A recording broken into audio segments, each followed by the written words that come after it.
Hola a todos, bienvenidos a su primera clase de desarrollo móvil. El día de hoy vamos a profundizar en todo lo que es el lenguaje de programación Kotlin. Kotlin es el lenguaje de programación que se usa para desarrollar aplicaciones móvil en el ecosistema de Android. Anteriormente se usaba Java, sin embargo, como hace más o menos 6 años, Google decidió cambiar de Java a Kotlin y si van a ver todos los tutoriales ahorita deberían estar más en Kotlin que en Java. Van a tener igualmente muchas cosas parecidas Kotlin y Java. Por ejemplo, la más importante es que ambas se ejecutan sobre la Java Virtual Machine, lo cual permite que los dos programas, digamos, sean muy compatibles entre sí o que uno pueda escribir programas que tengan una parte en Java y otra parte en Kotlin. Y van a ver que también tiene muchas similitudes entre el lenguaje de programación. Entre ellas, más que todo, si ya saben cosas de Java 18 para arriba, por ejemplo, que ya las variables pueden no ser tipadas o cosas por el estilo, van a ver que tenemos muchas similitudes con Kotlin. Como IDE esta clase y únicamente esta clase, vamos a usar IntelliJ. Probablemente ustedes ya usaron IntelliJ nuevamente para Java y les parezca muy buena idea, dado que está centrado básicamente en Java. Sin embargo, también, como dijimos, van a ver que tiene todas las facilidades para desarrollar en Kotlin. En este caso, simplemente estoy en una carpeta nueva. Esto me lo creo ahí IntelliJ apenas ingresé a esta carpeta y vamos a crear nuestro primer archivo. Para eso, vamos a hacer clic derecho, New, y si ven, aquí aparece tanto para Java como para Kotlin. Entonces vamos a seleccionar Kotlin y en vez de seleccionar class, van a seleccionar file. Entonces ahí es donde vamos a crear nuestro main. Vamos a ponerle básico, no necesitan poner la extensión y van a ver que crea un archivo con la extensión .kt. Empecemos. Entonces lo primero es que al igual que Java o C++, Kotlin va a tener una función main donde se comienza a ejecutar el código. La función main se llama main y si ven, para declarar una función lo hacemos con la palabra reservada fun. Para escribir un comentario lo hacemos con doble slash y podemos escribir lo que queramos. Después, para imprimir en pantalla, lo vamos a hacer con print ln y aquí escribimos el mensaje que queremos que se imprima. Entonces vamos a hacer el clásico hola mundo, vamos a darle en ejecutar y vemos que por aquí aparece el código que acabamos de ejecutar. Comencemos ahora con todo lo relacionado a los tipos de datos. Entonces vamos a tener diferentes tipos de datos, entre los que van a estar string, int, double, float y boolean. Si ven, todos los escribí con mayúsculas, lo cual significa que son clases, al igual que en Java, que existía, por ejemplo, la clase integer o double con mayúscula o float con mayúscula, lo cual significa que son clases y por lo tanto pueden llegar a tener métodos. Ahora, ¿cómo hago para declarar una variable? Hay dos formas. Entonces tenemos la palabra val o la palabra var. Val es para declarar constantes, es decir, no pueden cambiar a lo largo de la ejecución del programa. Var es para declarar variables, es decir, que sí van a poder variar. Muchas veces van a ver que vamos a usar más val que var, dado que únicamente lo declaramos una vez y nunca volvemos a cambiarlo. Entonces vamos a hacer el ejemplo y comencemos con declarar una variable que sea número y van a ver que la sintaxis es al revés. Entonces primero ponemos el nombre de la variable, dos puntos y el tipo de dato, en este caso un entero y decimos que su valor es 10. También es posible no poner el tipo de dato y que Kotlin lo deduzca automáticamente. Entonces vamos a hacer lo siguiente. Val edad es igual a 26 y ven que no tuve que poner el tipo de dato, dado que si puse que es 26, pues Kotlin automáticamente sabe que me estoy refiriendo a un entero. Vamos a imprimir para verificar que todo esté bien y vemos que todo está perfecto mientras tanto. Ahora, ¿qué pasa si yo trato de hacer edad es igual a 13? Pues me va a decir por aquí un error de que val no puede ser reasignado, val es como de valor. Sin embargo, si lo cambio a var, van a ver que ya me deja ejecutar y el valor de edad cambió a 13.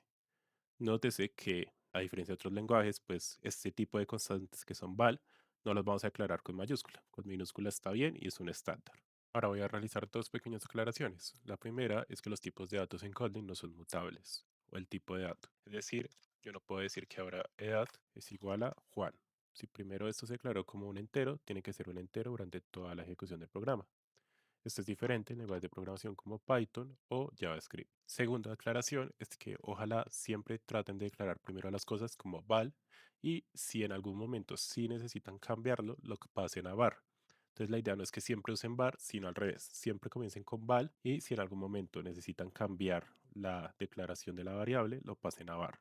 Sigamos con más tema. Ahora les quiero presentar algo que se llaman los string templates, que también existen en varios lenguajes de programación, incluido JavaScript. En este caso es como concatenar strings con variables.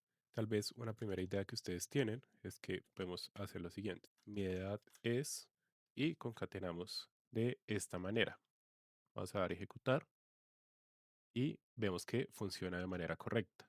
Sin embargo, los string templates funcionan así. Entonces, cuando queramos insertar código o variables, vamos a poner el signo de pesos y enseguida ponemos la variable que queremos insertar. Vamos a darle a ejecutar y vemos que tenemos el mismo resultado. Entonces, en vez de tener muchos más, podemos ir haciendo esto varias veces. Ves aquí tendría que nuevamente agregar el más, el espacio y se comienza a complicar un poquito este string.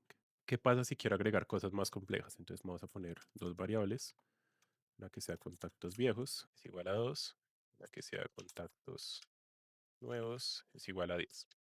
Ahora digamos que quiero mostrar la cantidad total de contactos. Vamos a hacer print ln y vamos a poner la cantidad total de contactos es, y si quiero insertar código más complejo, lo que voy a hacer es agregarle unos corchetes. Entonces pongo el símbolo de pesos, corchetes, y aquí puedo insertar lo que quiera. Puedo sumar, puedo dividir, puedo realizar alguna operación, etcétera. Ejecutamos y aparece la cantidad total de contactos es 12. Aquí yo podría sumar más cosas o podría restar, dividir, lo que les dije, cualquier cosa que ustedes quieran hacer. Dos cosas más les voy a mencionar frente a los tipos de datos. La primera, pues vamos a crear por aquí una variable que se llame clicks y pongámosle el valor de 3. Es que al igual que en C++, pueden hacer clicks más para aumentar el valor en 1. Aquí puse val, es var, y si imprimimos, pues nos debería aparecer 4. Entonces esto por si acaso, dado que por ejemplo Python no deja hacer el más. Por último, cómo diferenciar entre floats y double.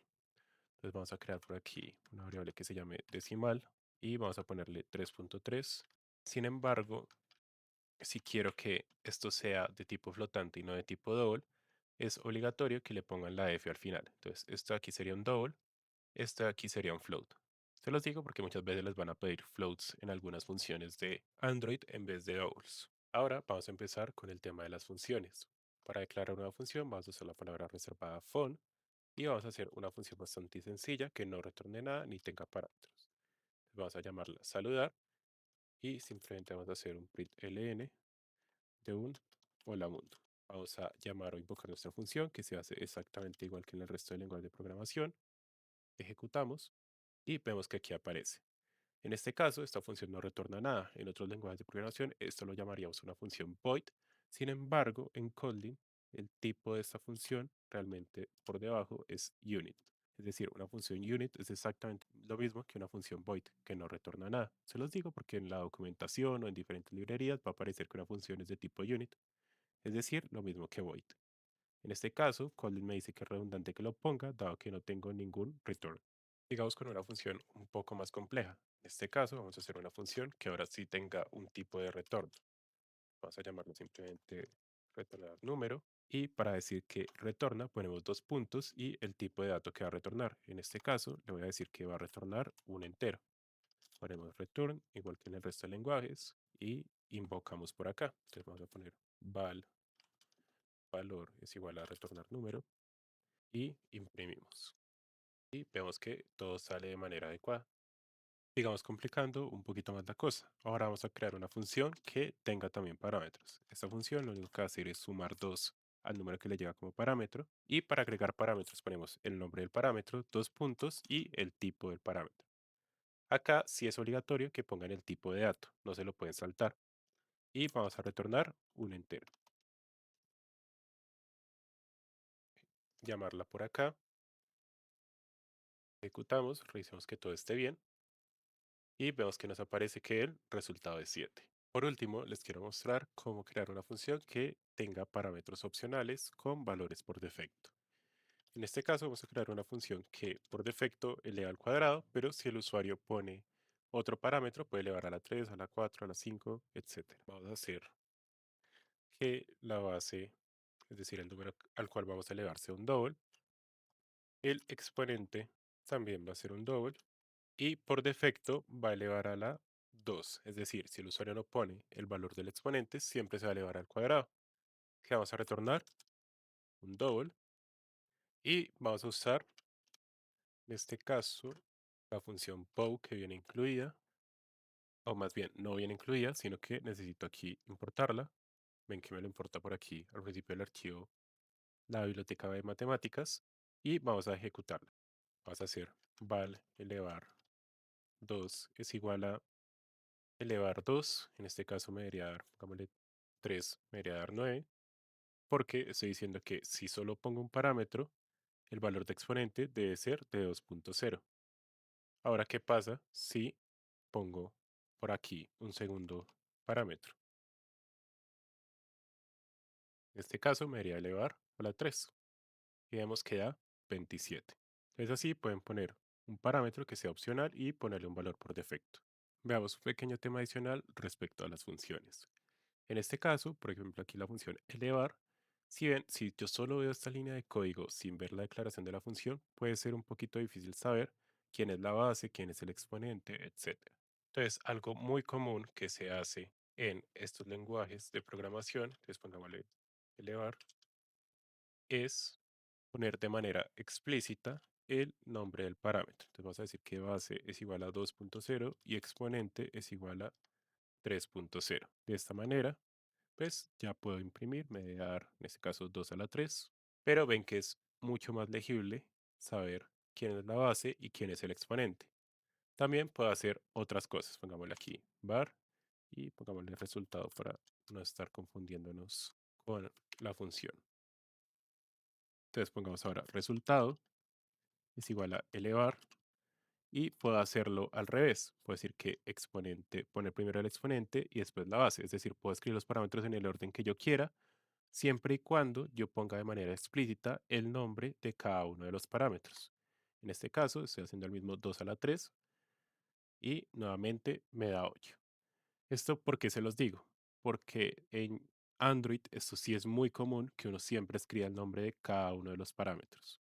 Es al revés, muy poco común hacer esto, o sea, escribirlos en el orden que vienen apropiados, sino que uno va escribiendo parámetro por parámetro y siempre se va a ver mejor el código, se va a entender mejor y es menos probable que uno se confunda. Entonces nos vamos a acostumbrar a escribir siempre el nombre de los parámetros cuando estemos invocando las funciones. Comencemos ahora ya con todo lo que son los condicionales. Vamos a comenzar por el condicional más básico, que es un if-else, que funciona exactamente igual que en el resto de lenguajes de programación. Vamos a poner por aquí un número y vamos a hacer nuestro if-else tradicional para verificar que todo funcione igual. Si número es mayor a cero, en este caso el número es positivo. Si es menor a cero es negativo y en caso contrario es igual a cero. Ejecutemos y vemos que me dice que el número es positivo. Entonces, if else funciona exactamente igual que en el resto de lenguajes. Ahora vamos a ir con el switch que en Kotlin se llama when.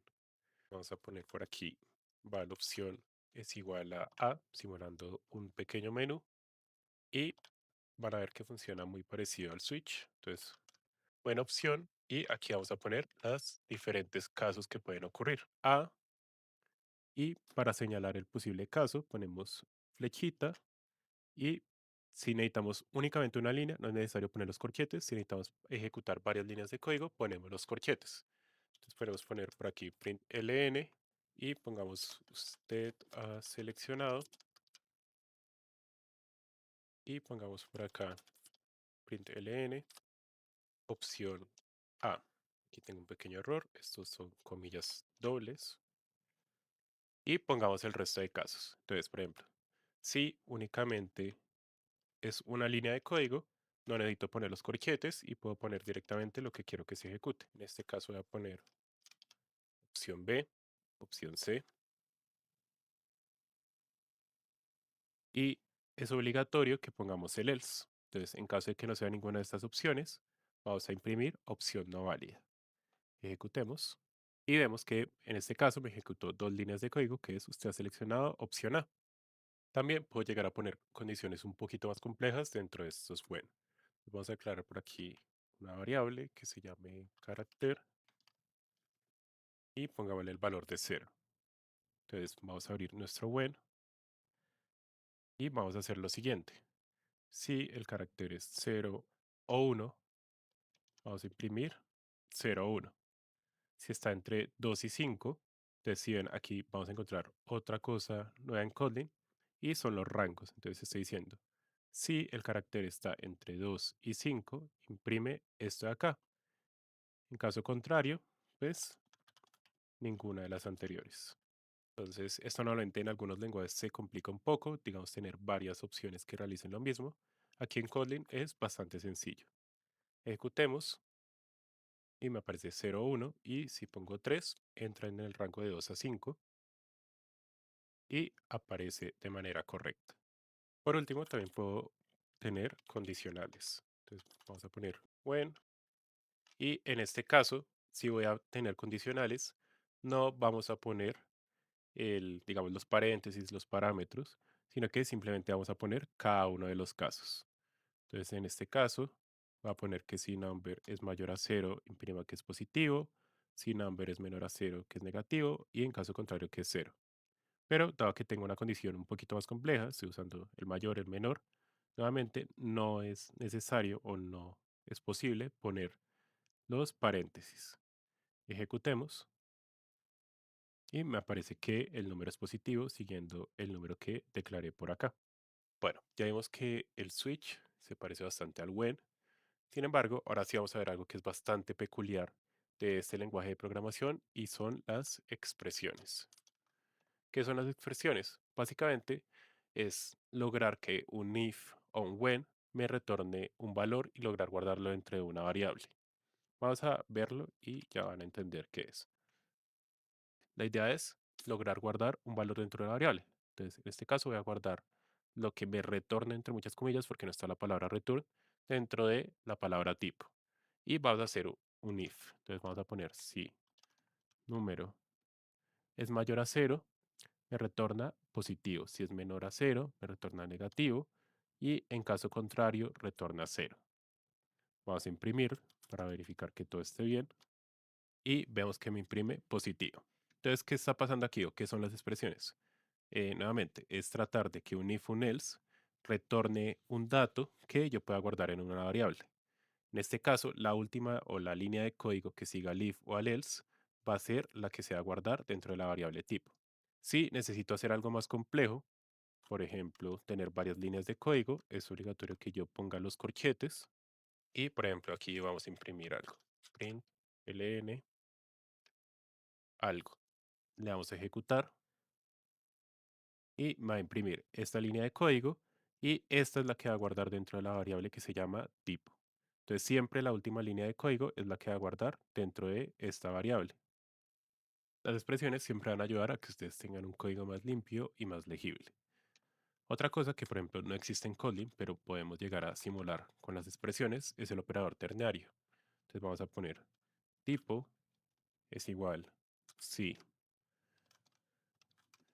número es mayor a cero, tipo va a ser positivo, en caso contrario negativo o cero. Y vamos a ver que obtenemos el mismo resultado poniendo todo en una única línea de código. Esto no es obligatorio que lo usen, sin embargo, con el tiempo sí van a ver que mucha gente lo usa en Internet y que también va a ayudar a que su código esté más limpio y hasta el mismo Android les va a decir cómo puede refactorizar esto usando expresiones y siempre se va a ver más bonito y más legible. También puedo usar expresiones con los when. Entonces, en este caso vamos a cambiar el valor de number a 99 y vamos a usar una expresión pero con un when. Entonces, nuevamente, when y vamos a usar, por ejemplo, que esté en el rango del número. Si número está en el rango de 1 a 100, vamos a decir que tipo guarda entre 1 y 100. En caso contrario, guarda fuera de rango. En este caso, aquí me faltó poner qué voy a hacer con el when o qué es lo que estoy mirando con el when. Y vamos a imprimir, revisamos que todo esté bien. Y en este caso me dice que estoy en el rango adecuado. Finalmente les quiero mostrar una última cosa que puedes usar con las expresiones de when. En este caso voy a aclarar una variable y hay un tipo de dato especial que se llama n, que realmente digamos que lo consideraría yo una mala práctica, pero bueno, básicamente me permite guardar en este tipo de dato lo que yo quiera. Obviamente esto a nivel de memoria se complica y no es recomendable usarlo, pero para este ejemplo me viene bien. Entonces digamos que quiero saber de qué tipo de dato es variable. Entonces vamos a hacer variable y vamos a hacer la palabra reservada is me sirve para saber qué tipo de dato es. Entonces, si es entero, retorno es un entero. Si es un string, retorno es una cadena. En caso contrario, retorno no se sabe. Vamos a ejecutar. En este caso me haría imprimir es una cadena. Y nuevamente aquí también podría guardar, por ejemplo, un 12 para que me imprima es un entero. Para terminar esta sección de todo lo básico que tiene Kotlin, vamos a entender los nullables. Los nullables básicamente es todo lo relacionado a null. Si un dato puede ser null, no puede ser null, cómo verifico si puede ser null, etcétera. Entonces vamos a comenzar por lo más básico. Vamos a crear una cadena de texto y vamos a ponerle hola y vamos a imprimirla. Entonces imprimimos cadena de texto y por ahora todo normal. Pero, ¿qué pasa si yo trato de poner cadena de texto es igual a null y imprimir cadena de texto? Vamos a ver que automáticamente tenemos un error de compilación. Dice que no puedo asignar nulo a un tipo de dato que es string, es decir, no puedo asignar nulo de manera por defecto. Entonces, ¿qué es lo que tenemos que hacer?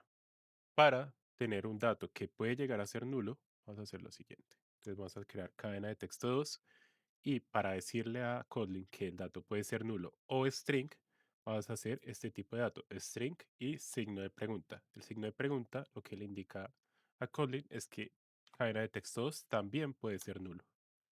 Para cuando no vayamos a ejecutar, pues vemos que imprime el hola y después de que asignar el nulo, aparece null. Esto lo podemos hacer con cualquier tipo de dato. Entonces, por ejemplo, si quiero que una variable entero también pueda ser nullable, vamos a ponerle número nullable. Entonces, ¿qué tipo de dato sería int con signo de interrogación? Y puedo asignar desde el inicio que su valor sea cero. Imprimimos y nuevamente me debería imprimir null a este lado de la pantalla. Ahora vamos a aprender cómo manejar estos valores que pueden llegar a ser null. Entonces vamos a poner una variable que sea nombre persona y vamos a decir que es de tipo string y pongámosle inicialmente cualquier valor, pongámosle Sebastián. Ahora vamos a usar uno de los métodos básicos que es saber el largo de la cadena. Vamos a hacer nombre persona punto length. Sin embargo, van a ver que aquí no me va a dejar ejecutar. ¿Por qué?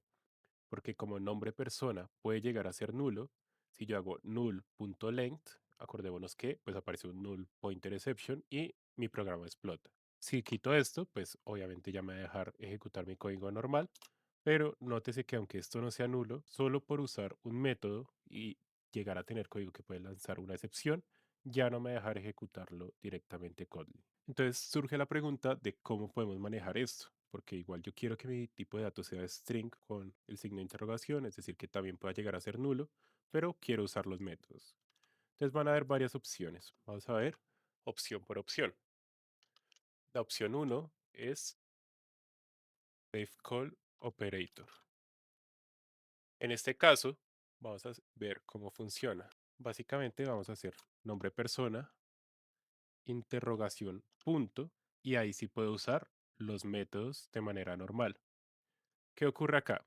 Entonces, en este caso, nombre persona es Sebastián, entonces me debería lanzar, pues no sé, el número de caracteres, 9. Pero, ¿qué pasa si nombre persona ahora es nulo? Y vuelvo a usar el mismo operador. Vamos a ver que me retorna nulo. Entonces, ¿qué hace el safe call operator?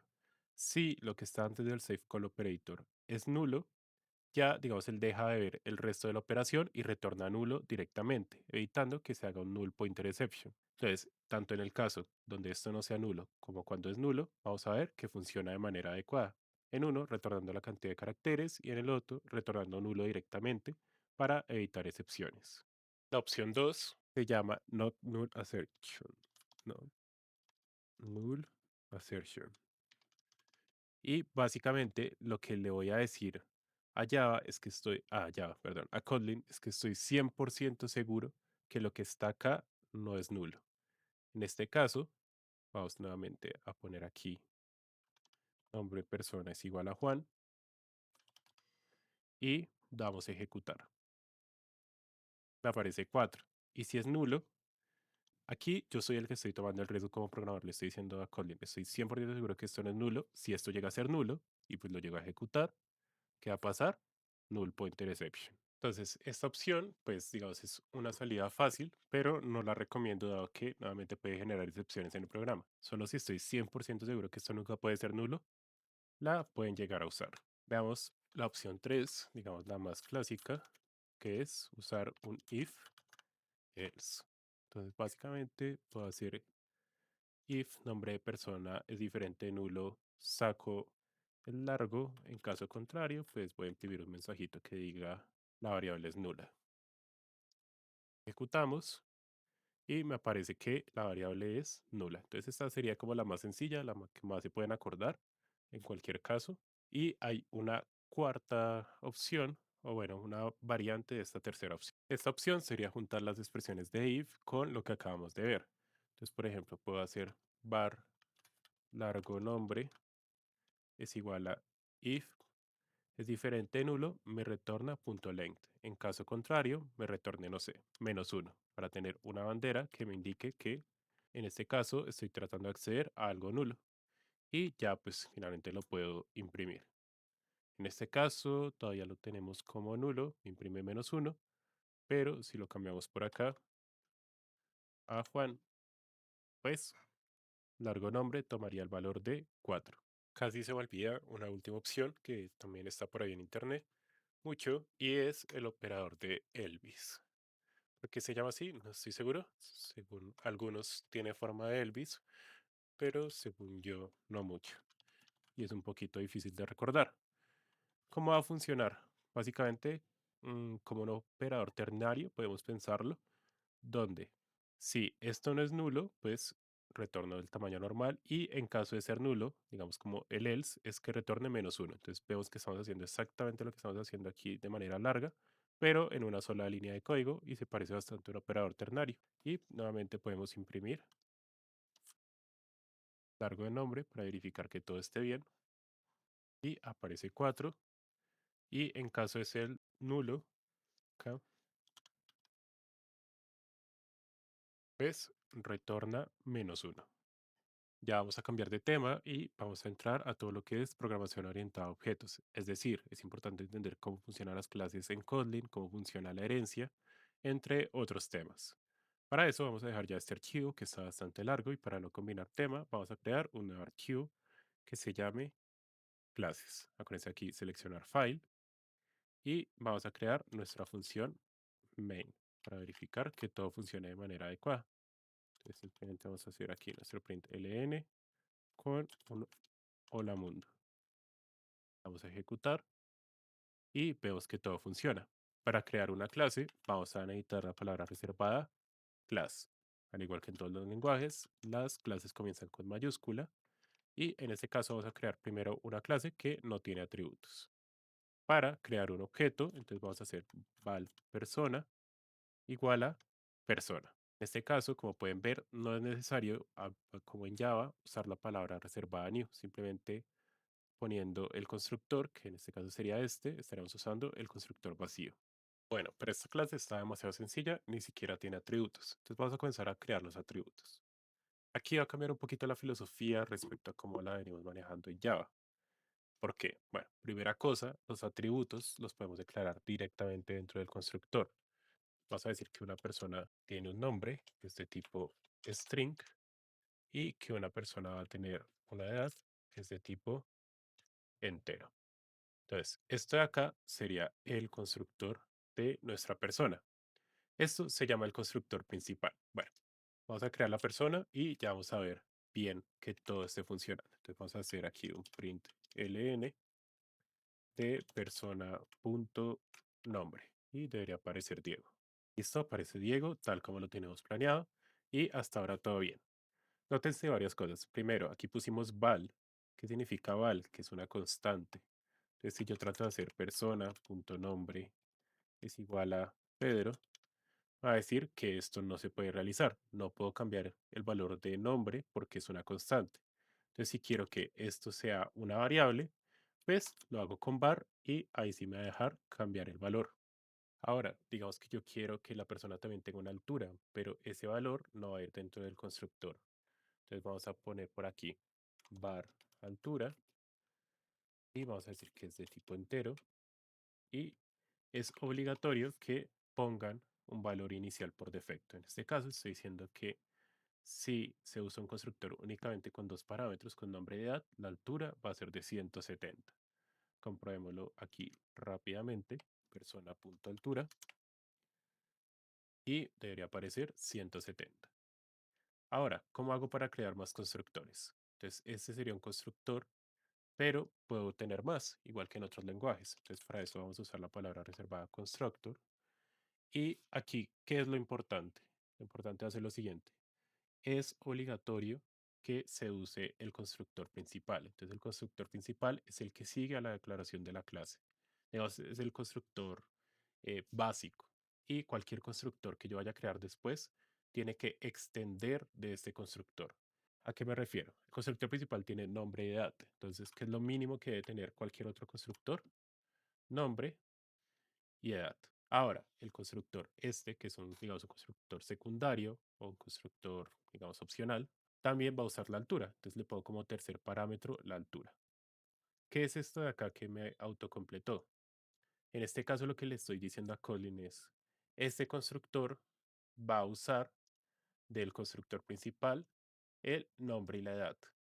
Esta sintaxis es un poquito rara, pero usted ya, a ver, ¿a qué se parece? Parece un poquito a Java cuando ustedes usaban el super, ¿cierto? Que ustedes hacían super y se usaba, simplemente metían el nombre de los parámetros y ya él usaba el otro constructor. Esto es parecido. Aquí le estoy diciendo this, es decir, usa el constructor de aquí arriba para llenar los parámetros de nombre y edad. ¿Y qué parámetro me faltaría? Pues me falta únicamente el parámetro de altura. Aquí lo puedo yo rellenar normal con dis.altura es igual a altura. Vamos a ver que todo esto funcione. Entonces, nuevamente, puedo crear una segunda persona y ya puedo usar el constructor secundario. En este caso estaría usando el de acá. Y puedo imprimir, no sé, la altura de la persona. En caso contrario, ¿qué constructor estaría usando? Si pongo solo estos dos parámetros, estaría usando el constructor principal. Entonces, bueno, esa es más o menos como la filosofía que hay acá. Un constructor principal donde declaro las variables que son obligatorias y un constructor secundario o más que siempre tienen que extender del constructor principal. Hay dos cosas más que cambian en Kotlin respecto a Java. La primera es la accesibilidad y la segunda el uso de getters y setters. Vamos a ver cada una. Entonces, cambia la filosofía de Kotlin respecto a Java. En Java, ¿cuál es la filosofía? Que es lo primero que ustedes les dicen cuando entran a programación orientada a objetos. Declare todo privado y haga un get y un set donde define las reglas sobre cómo acceder a los atributos o cómo modificarlos. Acá la filosofía va a ser diferente. Sí, usted puede hacer todo privado, pero pues no es como la gente que programa en Kotlin lo hace. ¿Cuál va a ser la filosofía? Declare todo público. Deciden por aquí, en este caso, ay, aquí me está molestando, pero aquí me dice que este atributo es público, al igual que este. Entonces, declaremos todo público. ¿Y cuándo vamos a declarar algo privado?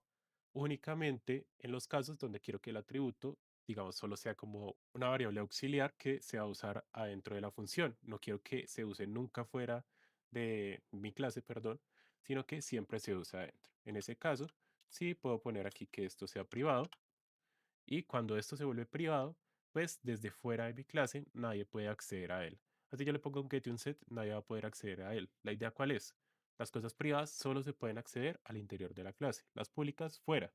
Van a ver que normalmente, en vez de tener tanto código de template como teníamos en Java, donde teníamos todo privado y get y sets, aquí todo va a ser público y solo en casos necesarios vamos a usar el private y los get y sets. Como les estaba diciendo, no es que los get y set desaparezcan, sino que solo los vamos a usar en los casos necesarios y eso es cuando necesitamos poner reglas respecto, digamos, el rango que debe tener algún dato. En este caso vamos a poner un set para edad para asegurarnos de que nunca pueda ser menor a cero. Entonces, ¿qué vamos a hacer? Var edad, vamos a decir que la edad es un entero y va a tener el valor que me llega del constructor. En este caso, quito aquí la palabra var para que no me diga que estoy declarando dos veces la variable. ¿Cómo se genera un get y un set en Kotlin? Entonces vamos a hacer el set, que es el que nos interesa. para poner la regla de negocio. Entonces, value. ¿Quién es value? Value es el nuevo valor. Y estoy diciendo que el set va a ser lo siguiente. Si el valor es mayor a cero, voy a guardar el valor dentro del campo. ¿Quién es field o campo? Field es el valor actual. Entonces sé que la sintaxis es horrible, a mí nunca me ha gustado, porque además tiene muchas palabras reservadas que no están en ningún otro lenguaje, pero lo que estoy diciendo es, cuando llegue el valor, si el valor es mayor a cero, guarda el valor dentro del campo.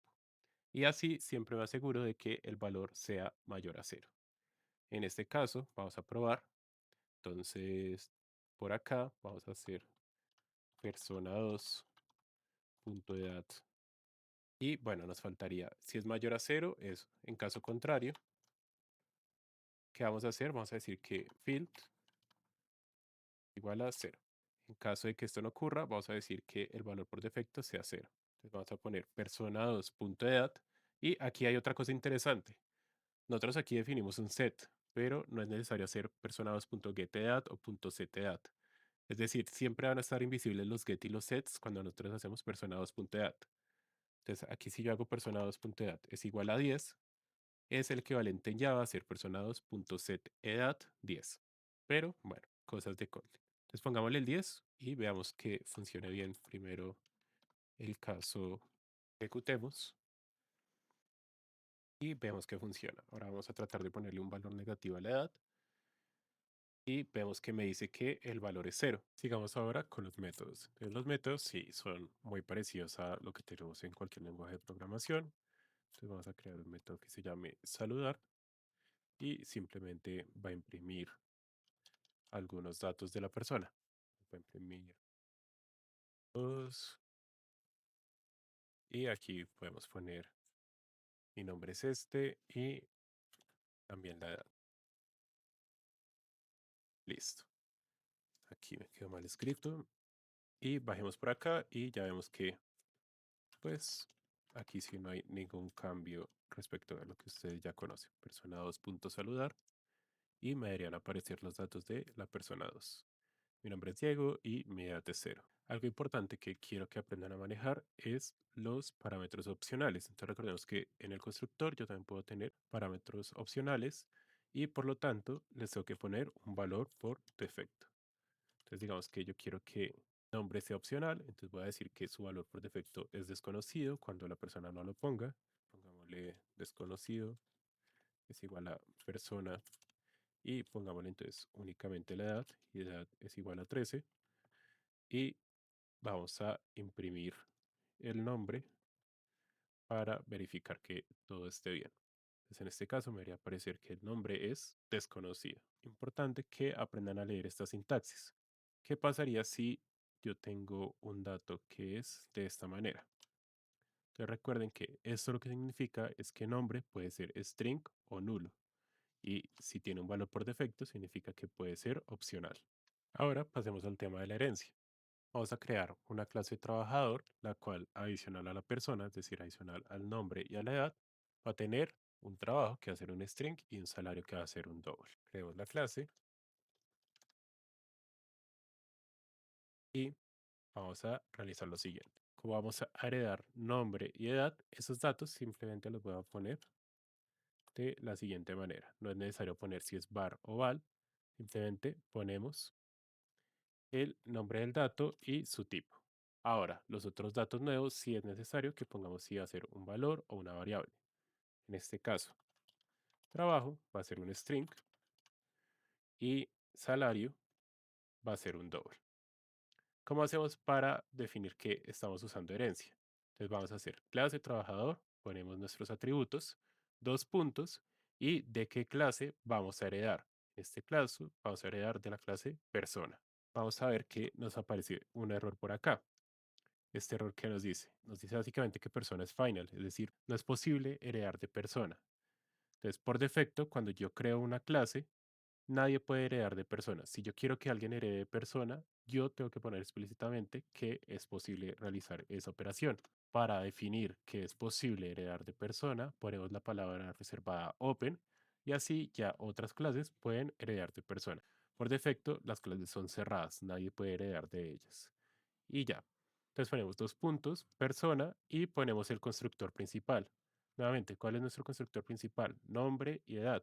Entonces estamos diciendo que vamos a heredar de persona y vamos a usar nombre y edad como atributos que vienen de ella. Obviamente puedo definir más atributos que no estén dentro de mi constructor principal de esta clase.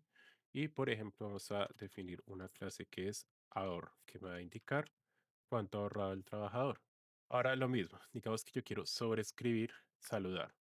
Entonces tengo que hacer dos cosas. Primero, poner aquí la palabra override y vamos a hacer fun saludar. Y asimismo es necesario que yo ponga aquí open para decirle a Kotlin que este método se puede sobreescribir. Ahora sí puedo hacer lo mismo que Java, por ejemplo, puedo hacer super.saludar y adicional puedo hacer imprimir el ahorro que tiene hasta el momento el trabajador.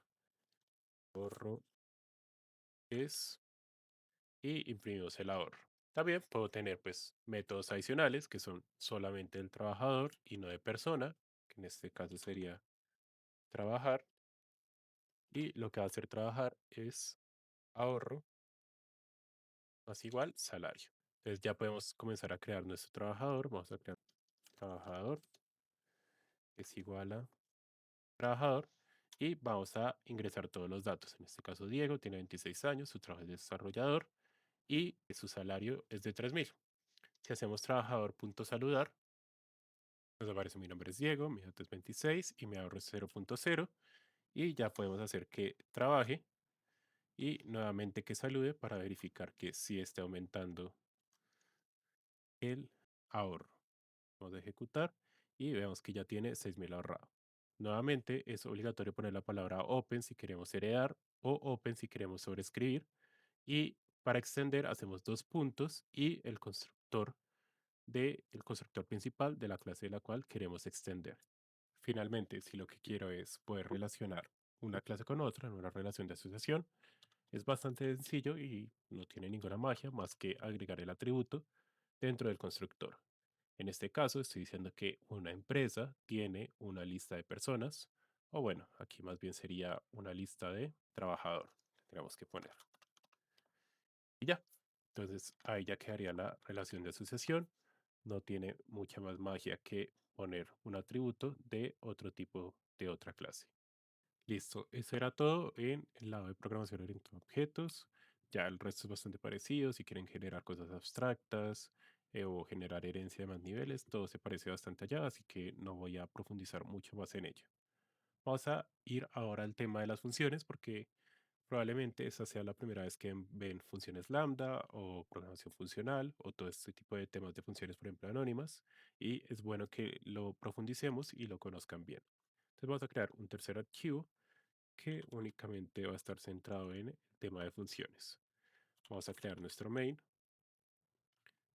y vamos a crear una primera función bastante sencilla que únicamente va a mostrar un número. Entonces vamos a ponerle mostrar número y dijimos que para tener un parámetro poníamos el nombre del parámetro, el tipo y en caso de que nuestra función no retorne nada, decimos que es de tipo unit o pues en este caso lo podemos saltar dado que Kotlin lo sabe de manera automática. Y lo único que va a hacer esta función es imprimir el número es número. Vamos a probar que funcione y vamos a ir modificándola para ver cómo serían los lambdas y la programación funcional por este lado. Entonces, me parece el número es 3, todo está correcto. Ahora les voy a explicar lo siguiente, y es que al igual que, no sé, en otros lenguajes como JavaScript, en Kotlin también las funciones se pueden tratar como variables y se pueden pasar como parámetros a las funciones, etcétera. Si es la primera vez que ven esto, no se preocupen, ya lo vamos a entender y comencemos con lo más básico. Entonces digamos que quiero guardar, mostrar número dentro de una variable. Puede que ahorita no le da mucha lógica a por qué voy a hacer esto, pero ya más adelante verán cuál es su funcionalidad. Entonces pongámosle mostrar número function es igual a mostrar número. Van a ver que, bueno, me está diciendo como que no puedo guardar mostrar número, que es una función dentro de una variable. Entonces, ¿qué tengo que hacer? Tengo que usar esta sintaxis, que es bastante rara, que es poner los dos puntos. Esto hace que lo que está a la derecha, que sea una función, lo pueda guardar en lo que está a la izquierda, que es una variable. Ahora puedo llamar, por ejemplo, mostrar número function 3 y vemos que obtenemos el mismo resultado. Ahora les voy a mostrar otro tipo de función que existe en Kotlin. Estas son las expresiones lambda o funciones lambda, arrow functions con otros nombres. En este caso, en vez de usar la palabra reservada for, vamos a guardar nuestra función dentro de una variable directamente. Entonces, a esta la vamos a llamar mostrar número lambda. Es una variable que va a guardar una función. Entonces, ¿esa variable de qué tipo va a ser? En este caso, va a ser una función que no recibe parámetros y es de tipo void. Ponemos el igual y lo único que va a hacer esta función es imprimir, no sé, el número es 1. Podemos llegar acá y podemos usar mostrar número lambda y pasarle el valor de, bueno, en este caso no recibe valor y lo único que hace es imprimir el número es 1. Pero aquí ya ganó algo y ya van a ver por qué les estoy explicando todo esto. Val, función auxiliar, y vean que ya puedo guardar directamente dentro de función aux mostrar número lambda sin tener que realizar esta convención. ¿Por qué? Porque mostrar número lambda es una variable y función aux es una variable, mientras que aquí teníamos una función y una variable. Por eso necesitamos realizar, digamos, este casting. Y ya, pues aquí puedo hacer función aux, ejecutar y vemos que todo funciona. Claramente esta función hace menos que esta, dado que esta por lo menos imprime el número que se llega por parámetro. Entonces vamos a seguir modificando y entendiendo más de las expresiones lambda para ver cómo hacemos para que reciban parámetro. Vamos a llamarla mostrar número parámetro y nuevamente, entonces va a ser una función que recibe un entero o void y vamos a ponerle igual para definir cada uno de los parámetros que llegan. Entonces vamos a ponerles aquí un nombre. En este caso, el parámetro se va a llamar número. Ponemos flechita y podemos imprimir el número es número. Entonces, nuevamente, este está asociado directamente a este. Y ya puedo hacer mostrar número parámetro y pasarle, no sé, el 10. Para que esto quede más claro, les quiero mostrar otro ejemplo. Entonces, pongamos una función que sea mostrar información. Esta va a recibir dos string, bueno, un string y un entero. Y también va a ser de tipo void. Entonces pongámosle unit. Igual. Ahora, si tengo dos parámetros, pues aquí tengo que poner el nombre de esos dos parámetros. Nombre, coma edad, flechita. Y aquí ya puedo hacer println y imprimir el nombre es nombre y la edad es edad. Podemos aquí usar mostrar información y ponemos Diego y 26. Y vemos que todo funciona. Les quiero mostrar una última peculiaridad frente a este tipo de funciones. Entonces voy a copiar esta de acá y vamos a ponerle mostrar número por parámetro 2. Ahora, si únicamente se tiene un parámetro, puedo hacer el siguiente, digamos, truco. Es quitar esto y para referirme al parámetro uso la palabra reservada it. Entonces, it se refiere pues al único parámetro que tenemos acá. Sé que esto puede ser confuso, pero van a ver que en muchas partes se usa esta sintaxis de it para referirse al parámetro que llega, en vez de estar haciendo esta sintaxis un poco más larga, donde tengo que definir un nombre explícito para el parámetro. Si hasta ahora todo les ha parecido confuso y no entienden por qué estoy haciendo todo esto y cuál es la lógica de guardar una función en una variable si al final voy a invocarlas de la misma manera y de crear una función lambda que parece que la sintaxis es más compleja, ya les voy a mostrar todo esto para qué sirve. No se preocupen, si no han entendido, es normal. Entonces vamos a crear una función que se llame operación matemática. Operación matemática recibe el primer operando, que vamos a llamar A, el segundo operando, que vamos a llamar B, y una operación. La operación va a ser una función, que vamos a decir que va a ser una función que recibe dos enteros y retorna un entero. Finalmente, operación matemática, ¿qué me va a retornar? Pues el resultado de la operación, que es un entero. Ojo ahí con la sintaxis, sé que ya se comienza a complicar, pero ¿qué voy a retornar? Pues la operación ejecutada con A y con B. Si operación es una multiplicación, multiplico A por B. Si operación es una adición, divido A entre B. Si es una suma, sumo A más B y todo eso. Pero nótese que ahora lo que estoy haciendo es operación, es decir, un parámetro va a ser una función. Ahora espero que sí entiendan por qué va a funcionar todo lo que acabo de explicar. Entonces vamos a declarar una operación. Dijimos que operación tiene que recibir dos enteros y retornar un entero. Entonces vamos a declarar suma de la siguiente manera o sumar como recibe dos enteros, lo mismo que estoy acá definiendo, y retorna un entero. ¿Y qué hace suma? Retorna A más B. Bastante sencillo. Ahora vamos a llamar a operación matemática por acá arriba. Pongámosle resultado es igual a operación matemática y pasémosle 10,2, sumar para ver que me aparece en rojo. ¿Por qué me aparece en rojo? Porque necesito hacer el casting. Entonces, en este caso, operación es una variable, pero le estoy pasando una función.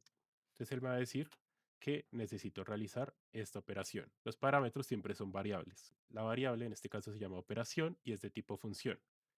Sé que parece un poco confuso, pero ya les enseño también por qué todo lo que aprendimos de lambda nos va a ayudar. Vamos ahora a generar una segunda función que va a ser multiplicar.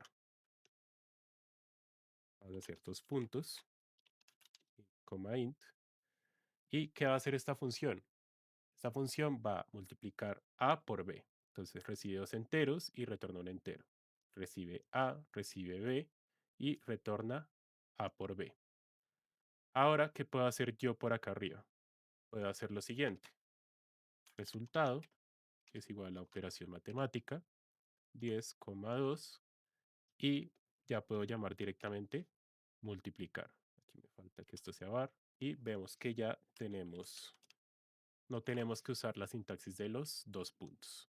Vamos a copiar y pegar esto para verificar que todo esté funcionando. Listo, 12 y 20. Aquí ya vemos una primera utilidad. Nuevamente, las funciones pueden recibir funciones como parámetro. Los parámetros son variables. Si cuando yo voy a pasar el parámetro le paso una función, pues necesito hacer el casting de función a variable. Sin embargo, si uso directamente una función lambda, no necesito hacer ese casting. Pero vamos a ver la utilidad mayor, que es la siguiente. Entonces vamos a crear una última operación que sea, no sé, restar. Entonces vamos a hacer resultado es igual a operación matemática y vamos a pasarle 10,2 y vean lo chévere que es esto. No necesito crear una función o una variable de manera explícita, sino que puedo definir mi función lambda aquí mismo. ¿Cómo la voy a definir? Acá. Entonces, a, b y vamos a retornar a menos b para restar. Entonces no tuve que crear nada adicional, sino que aquí mismo voy a definir la operación que voy a realizar. Vamos a darle ejecutar para verificar que todo funcione y vemos que me da 8. Sé que fue mucha carreta y un poco confuso. Sin embargo, lo más importante es esta sintaxis de acá. En esta estoy definiendo una expresión lambda directamente para definir la operación matemática. No tengo que ponerme a inventar un nombre para la función, no tengo que ponerme aquí a tener, digamos, más código regado por todo mi programa, sino que directamente donde lo vaya a usar defino la operación que tengo. ¿Qué pierdo? Pues obviamente pierdo algo muy importante de las funciones, que es poderlas reutilizar, pero muchas veces las funciones no las reutilizamos, sino que simplemente las usamos para definir algo que queremos hacer o para estructurar mejor nuestro código. Voy a mostrarles un ejemplo aún más práctico de cómo podemos usar esto. Entonces vamos a crear una clase que se llama botón, como está en Android, y que va a tener un botón. Un botón va a tener un nombre de tipo string y va a tener una acción cuando se haga clic. Esto lo vamos a hacer realmente en Android. Entonces, pongan atención. Ahí definí mi botón. Todo botón va a tener un nombre y una acción que va a suceder cuando haga clic. Vamos a comenzar a crear nuestro botón.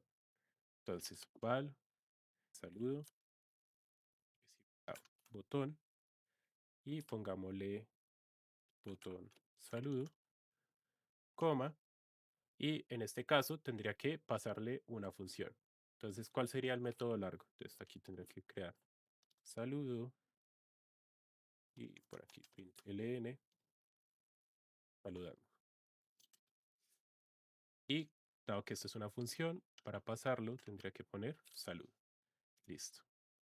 Ahora puedo usar saludo, punto y acción clic para ver que todo esté funcionando de manera correcta. Entonces aquí vemos que cuando hago clic en mi botón, él va a estar saludando. Esa sería la sintaxis larga. Vamos a crear la sintaxis corta con todo lo que acabamos de ver. Entonces este botón lo vamos a llamar despedida, botón de chao y vamos a hacer lo siguiente. Entonces, en vez de crear una función y tener que referenciarla, vamos directamente acá a escribir nuestra función lambda. En este caso, nuestra función lambda lo único que va a hacer es imprimir chao, hacer despedida, punto, acción clic y le damos a ejecutar. Algunos todavía estarán pensando, profe, a mí me parece más sencilla la opción de arriba, más clásica, tengo una función. Sin embargo, piensa en el siguiente caso. Tengo una pantalla que tiene 12 botones. Tendría que llegar, bajar y crear 12 funciones, cada una con un nombre que es fácil confundirme. Tendría que, si sigo buenas prácticas de programación, ponerle un buen nombre a cada función, porque pues sería mala práctica poner botón uno, botón 2, botón 3, botón 4. No, eso sería malo, ¿cierto? Y probablemente esas funciones nunca las voy a volver a reutilizar. Entonces, en ese caso, ¿qué es mejor? Cada botón, cuando yo le vaya a definir el clic, lo que va a hacer, lo defino directamente ahí y así no tengo que escribir código por acá abajo, sino que me queda bastante entendible que el botón uno va a imprimir chao, el 2 va a imprimir hola, el 3 va a imprimir otra cosa y así no tengo tanto código, es más legible, más organizado, etcétera. Vamos a seguir viendo más utilidades o dónde se usan estas funciones lambda. Para eso voy a crear una segunda clase. Esta clase se llama estudiante y simplemente tiene una edad y un promedio. Voy a crear una lista de estudiantes. Entonces vamos a bajar por acá y lo voy a copiar y pegar, aunque probablemente también se los autocomplete directamente IntelliJ. Y simplemente voy a crear una lista que se llama lista de estudiantes. Aquí pongo que es un list of de la clase estudiante y voy a crear un montón de estudiantes por dentro. Ahora vamos a usar varios métodos que tienen las listas, pero vamos a ver que estos métodos justamente van a usar operaciones lambda para funcionar. Primero de ellos, y el más sencillito, es el for each. Entonces vamos a hacer hasta acá y van a ver que el for each recibe un único parámetro que es la acción y esa acción es una función que recibe un parámetro y es de tipo void. Entonces vamos a hacerlo de manera explícita. Action es igual a una función. Sí, podría venir acá, declarar la función y todo ese tema, pero vamos a aprovecharnos de lo que tenemos. Esa función recibe un único parámetro, estudiante, le vamos a llamar, le puedo poner el nombre que yo quiera y vamos a realizar algo con ese estudiante, lo que yo quiera, dado que la función es de tipo void. En este caso, voy a poner el estudiante tiene una edad de tal y un promedio. Vamos a ejecutar y vemos que me imprime para cada uno de los estudiantes su edad y su promedio. Recuerden que este parámetro yo le puedo poner el nombre que quiera. Puedo ponerle A y todo va a seguir funcionando. Ahora les voy a mostrar un truco y es el siguiente. Esta sintaxis también es válida, pero toca tener mucho cuidado. Cuando el último parámetro que se recibe es una función lambda, lo que puedo hacer es saltarme los paréntesis y poner directamente la función lambda. Entonces, noten que no tengo que poner action igual ni los paréntesis redondos, sino que pongo directamente la función. Esto siempre y cuando el último parámetro sea la función lambda. Es un poquito complicado, pero van a ver que ya cuando entremos a Android va a estar súper claro. ¿Qué otra sintaxis podría aún más reducir? Podría ser lista estudiantes y como se acuerdan del it, ¿para qué servía? Entonces puedo hacer nuevamente. Recibo un único parámetro, que es la función lambda, que va al final. Puedo saltarme el estudiante y puedo hacer lo siguiente. Copiamos y peguemos esto de acá. Y puedo hacer it.edad y it.promedio. ¿Por qué? Porque recibo un único parámetro y en vez de ponerle un nombre y la flechita, me refiero a él con it. Los tres ejemplos deberían hacer exactamente lo mismo, que es lo que está ocurriendo. Veamos un segundo ejemplo para que les quede claro. Entonces vamos a buscar el estudiante con mayor promedio. Nuevamente, Vamos a hacer lista estudiante y vamos a poner max by. Max by, vamos a ver qué recibe, un segundito. Vamos a ver que recibe una función que recibe un parámetro y retorna un parámetro. ¿Cómo? Vamos a usar la sintaxis reducida, vamos a usar max by y vamos a hacer estudiante, es cada uno de los parámetros que va a recibir. Vamos a hacer estudiante.promedio. Y ya, mire, con eso ya encontré el estudiante con mayor promedio. Lo que le estoy diciendo es max by que recibe una función que recibe uno de los elementos de la lista y lo que voy a comparar entre elementos de la lista. Y ya, entonces puedo hacer aquí print ln estudiante mayor promedio y me va a aparecer, bueno, en este caso me apareció fue la dirección de memoria, pongámosle aquí punto promedio y me aparece un promedio de 9.0. Para acabar la clase de hoy, quiero que veamos otras peculiaridades de Kotlin y que entendamos los diferentes tipos de archivos que existen. Entonces, cuando ustedes van aquí, hacen clic derecho y seleccionan Kotlin, van a ver que hay muchos tipos de archivo. La idea es que no se sientan perdidos frente a para qué sirven y qué significan. Entonces, class, ya sabemos que es para crear clases, file es donde, por ejemplo, estamos creando nuestro main o podemos crear funciones, interface para crear interfaces, pero este sí puede que sea nuevo, que es un data class. Entonces vamos a crear un data class que vamos a llamar perro. Van a ver que para crear un data class simplemente pues se agrega la palabra reservada data al inicio y es una clase que tiene ciertas peculiaridades. Una es que no tiene métodos, solo atributos y debido a eso también me ofrece ciertas ventajas como que implementa automáticamente el método toString y el método del método equals. Entonces, para crear un data class, simplemente vamos a poner los atributos, por ejemplo, el nombre, la raza y la edad del perro, y ya. Entonces, un data class, como ven, es, bueno, en Java lo podemos llamar como un pollo, que es un plain old Java object, o básicamente un objeto bastante sencillo que lo único que hace es estructurar un tipo de dato nuevo. En este caso, un perro que va a tener tres atributos. Ahora vamos a crear un segundo archivo para tenerlo separado del resto. Vamos a crear por aquí un file donde vamos a poner otros para poder usar todo esto. Vamos a crear nuestro main.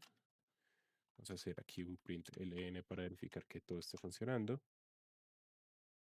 Ejecutamos y listo. Ahí tenemos nuestro vagabundo. Ahora vamos a crear un perro. Se va a crear exactamente igual a como lo estábamos creando un objeto en una clase. Entonces val perro que es igual a perro. Y Firulais 10, en este caso aquí me falta la raza.